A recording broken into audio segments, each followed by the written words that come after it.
Hello everyone, welcome back to my channel. Today I'm attempting to use puff iron-on vinyl on felt. For that we need Cricut Joy, weeding tool, the brayer tool, mat, and of course the vinyl itself, that is the iron-on vinyl puff in red color I'm using, and the felt material base I'm using the Christmas cap, followed by Cricut Easy Press Mini and a device with Cricut Design Space. So I'm using my iPad for this project and I am using this particular design, and that is the design number, and I'm just adding it to canvas. And can you see that I'm using only part of the design? So how to get only the part of the design is by going into contour feature and removing whatever is not needed, or I have another method, that is add a shape that covers whatever is not needed, place it on top of that design completely wherever it's not needed, and leave out only the space which you need, that is the design you need, and then select everything and slice. So slice will remove everything else that is unwanted and you could just delete it. So that is what I've done, and then since I want it to be multiple of the same thing, I'm just duplicating it and removing whatever is not needed, in this case that extra snowflake. And again I'm using the same method, either contour, or you could go ahead and place that shape on top of the design and then slice it off. Whatever is not needed, you could just slice it off. Then you can select everything and attach together to form a complete image. So that is it, and size it of course. So the size for this was somewhere around 10.5 inches in width, so I am width is equal to length, so I am using 10.25 inch of a design. So I already had the design that I wanted and size and everything ready, so I'm just using that and deleting whatever I showed you earlier. And then now I can save my project to the cloud. This needs the Cricut Joy long mat, that is 4.5 by 12 inch mat. So once I place my material on that mat, I can go ahead and select the material that I want to cut, that is the puff iron-on vinyl connected to my design space with the Joy. Now I can take out the standard grip mat for this project.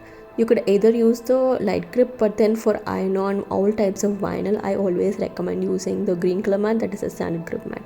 Then I'm taking the required quantity of the puff iron-on vinyl. So one side is glossy, another side is matte finish. So find whichever side that you want and keep the glossy side down always, and then the matte side up. So whichever side the actual vinyl is on, and then the carrier film.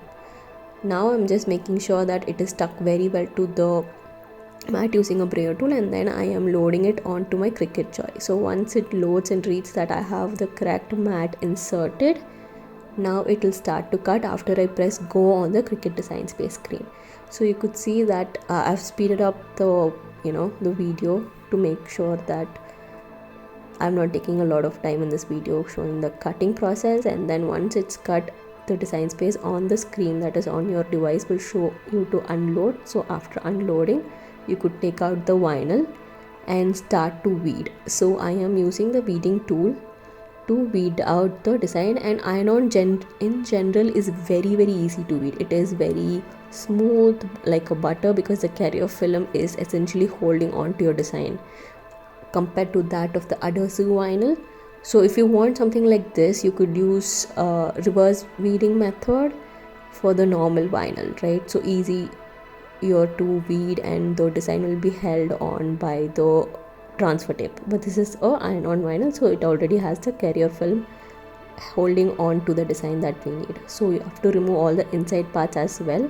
Make sure that you take your time and only weed where it is necessary. And if at all you have access to a light box, that is a light box that you could keep below and then weed it out, that will also be easy. It will make it the lines visible more easily. Now I'm going into Cricut Design Space and going into the heat guide, where I am entering my material, that is puff iron-on vinyl, and the base material as felt. This will give me how much pressure I have to use, how much setting of the heat setting I have to use, how much time that I have to iron it on for. So it is giving me the low heat setting for 25 seconds, firm pressure. So that is what I'm going to do. First, as soon as I switch on my Easy Press Mini, it will heat up for a couple of minutes, and once it's done, it will blink green. Then I have to pre-press the felt, that is just heat up the felt properly, take out any wrinkles on the material. This could be any material, any flat material. I'm using felt because I wanted to see how it looked with felt, the puff iron on, because I've never tried it with felt. So this is such a new experience and I really liked how it turned out. So I'm placing the iron on vinyl. You could either use a intermediate sheet like a parchment sheet or a heat resistant sheet between your iron and your iron on vinyl, but for this project I'm using very low heat so that would not damage my iron on. So I'm just using it as it is, giving firm pressure and then moving it across the design. You could see once I remove the carrier film, you could see that it is puffed out really well and it looks so much cooler when it is on the felt. So this is the project that I wanted to test it out and see. Hope you all like this. Follow me for more such experiments and content with Cricut. Bye.